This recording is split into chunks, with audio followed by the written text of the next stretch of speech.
So today I'm going to be trying to build some background art for my Joker art piece that I've been working on. I already have Joker and Harley drawn in Vector. I did that in Illustrator, but now I'm going to be trying to do a 3D background with these characters via Blender. I'm going to do some walkthroughs today to show you my process for how I make this. This is my first time using Blender 4.2. I don't imagine it's going to be too different from 4.1, but there's going to be a slight learning curve as I'm learning to adjust to this update like I do with every software. So I already have Blender open and, I have the default cube in here. I know a lot of people like to delete the default cube, but I think of it kind of like with, clay molding or anything like that. Unless I'm really trying to go for something, I try to figure out how I can make it work with this. So let's start with putting it on this axis. So we have it on the X axis, I believe it is. X and Y axis is flat at 0. So then we are going to go to tab into the edit tab because I want this to be the room. So within the Joker Folie Deux trailer, there is a scene that I'm trying to capture here where Joker and Harley are in a studio with an audience and you see Joker and Harley printed on some mirrors that rotate. I'm trying to create that scene within my own style. So we are going to be replicating that studio here today. So as I'm trying to build this replica of studio, let's start working with this room. We have this box, which is representing the room. I'm going to be scaling along the 3D cursor for any needs that I may have. So as I, scale on the Y axis, it's doing that. And when I need it on the X axis is doing the same. So, and then as I go into the actual cube here, I can see the room that we are working with here. And I kind of want this to be an oblong room because I feel like when I look at the room on the trailer, it's very obvious that the room is a section of the larger room. So I want to make sure that's reflected in here. It's not just all these people crowded into a space. That's why I want reflected here. So let's go and bring the light back into here so we can kind of see what we're working with. I also want to bring the camera in for now. I may change that later on, I may not. But right now, we'll scale that accordingly. Cool. So now we're inside the box and you can see now what I'm talking about with now the light is in here as well. And as I go into the camera view, same thing. Now it's actually inside the box. So first step with this is I want to separate the walls and the ceiling from the floor. That way I can texturize them as needed. I know a lot of people don't really do this step. They just, section and use edit. So for example, a lot of people will use the faces and click on the floor and just have a different texture for that floor within this room. But I want it to be a little bit different here. I like a lot of times to be able to turn off all the walls and the ceiling so I can just see how the pieces exist within the larger space, not just within the confined room. So what I'm going to do is I clicked on the floor. I'm going to separate by selection. And then I'm going to tab out and look at this. This is the floor. This is the overall walls and ceiling. I'm going to change this to room. And I'm going to change this to floor. And now I have two meshes that are different and I'm able to edit them as needed. So let's start with the floor. The floor I want to be textured as wood. The floor within the Joker trailer is wood and it's a bit shiny. So I'm trying to make sure that I have that shown across in this 3D background. So starting off here, I have this window up here on the top that is Blender Kit. Blender Kit is something that you can download for free. It is a bunch of models and textures from artists who are way better than I am, but it helps speed along my process to be able to move along these different things that can take up a lot of time. So with this, I'm going to be looking up a wood texture. I want like a standard wood texture coming from the reference photo. There is a lot of great ones here, but I kind of want a smooth look. So let's go with this. And you can see as I tab in what this will look like as it starts having some of that texture and even with the lighting. You can see that as well. But as you may be able to see, it's very small. All this texture is very small. So I'm going to need this to be a little larger in order for me to fit my desires and needs here. So let's go into the shading tab and click onto the floor. And what I'm going to want to work with, and this is a lot of guessing on my half because I'm a bit, to be honest, inexperienced with this. So I'm going to be using some of the mapping to tweak what I'm looking for to be able to get to the size of the wood grain that I'm really desiring with this piece. As I mentioned, everything's kind of smushed together. Let's scale this accordingly.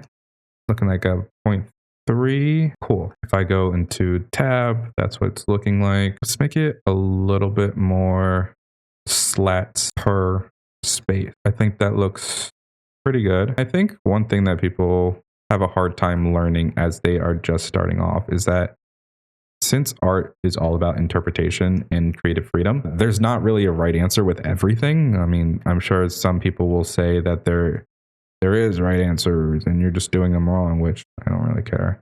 But with this, I feel like the only right answer is what you choose to do with your art. So I always try to have it be what I think is the best. That's what we're doing here. Wonderful texture here. And I'm going to try to match the same thing to the other side where we have the bump and the normal as well. Let's do 0.4. And then this one is also 3. I mentioned previously is that the floor is a little bit shiny. So I want to make sure that comes across as well. Not too much, not too little. But we do want to have that floor to have a little bit of shine as you see there. And even as I add the room here, you start to see what I'm talking about. It is a confined space, but that floor is looking different from the walls. And that's what we're going for here. Next up is the walls. I don't think I'm going to do too much with the walls because the way that I'm seeing this is the walls are not relevant. The walls are just a part of the piece and the idea and the sphere of the world, but they are not anything that people really notice and pay attention to. So let's make the walls just to make sure that they are included in this piece. Name this to walls. I'm just gonna make them black for the time being. I know that's not best practices here, but I don't really mind. I'm gonna make sure that they look the way that I want to in the end. And right now I just kind of want it to be black and I'll figure it out later. I want them to be pretty rough. I don't want any light bouncing off the walls because the light will come from elsewhere and you'll see later on what I mean. Next things that I'm looking at, there is a little bit of a raised level above the floor where it's just a shiny reflective surface for lighting to bounce off of, the curtains to be reflected and so forth. So I'm going to build that. Let's get rid of the room. Let's go to a top view here, and I'm going to have to pick where I want this floor to finally be. I've been kind of loose with how I've been designing this so far, and now it's time to make some deliberate choices. Let's start off with a plane, and I'll rename this to raised floor, just for me to be able to tell them apart. I really just want to make sure that it's on the floor and not levitating off of it. So there's no shadows or anything that are happening because it's there. Let's move this closer to the front, or what I would say is the front of the design. And as we go into the edit tab, let's go from a top view so I can see and take these 2 points, push them all the way to the back. Take these 2 points, push them all the way over there, and then here. Let's take these points, push them over here. Now what I'm going to be trying to do is make a cutout. What it seems like it is almost like the left and right sides pull in, and then within the center there's almost like a circle where the stage and everything sits. So I'm going to try to replicate that as much as I can. If I can't do it, I'm just going to figure out something else. So let's give it a try. All right, so we're going to take this point and this point, and we're going to move it up, and we are going to cut down the center. I'm going to take this point to pull the design in, and I'm going to also cut over here and cut over here. Now these points will make it so that as I pull this point back to center, it's likely that it will be, let's see, yeah, exactly what I was thinking. It's still has these little divots on the side, and I have a little bit more free use of this point. So I want this point to be the rounding of the stage that I mentioned previously. So let me see if I can figure out how to make that happen. Let's try this, then we'll bevel the edges. Let's get rid of the floor real quick just so I can make sure that I'm not warping anything or changing the normals. This is just standard flat surface and it looks good to me. It looks like it's flooring in the way that I want it to floor. Let's go back out. Now that we have that, let's also make this a little bit more forward. So cut back in here to tabs and we'll take these right here and push them out a little further. And perhaps we even scale them along the x-axis to be able to have them curve again. Let's smooth this. Let's move all these over. Like I said, there is a lot of trial and error with Blender and also with how I design things. And I think that's what's intimidating to a lot of people with Blender is they feel like if they don't get it right, then they got it wrong. And I think that's what I was talking about previously is that there's a lot of interpretation. You can have it be how you want.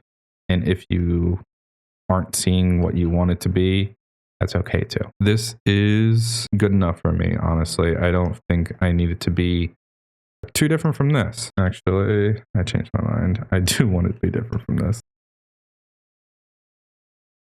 Pull this back slightly, and then all of these back. Then I think we are in a safe space. Now texture this. For this raised texture, I'm looking at the reference photo, and we want this to be really, really reflective, almost metallic, to make sure that everything that we place onto the walls or wherever else, it is reflecting that. Roughness is 0. I think I know a way that we can test this.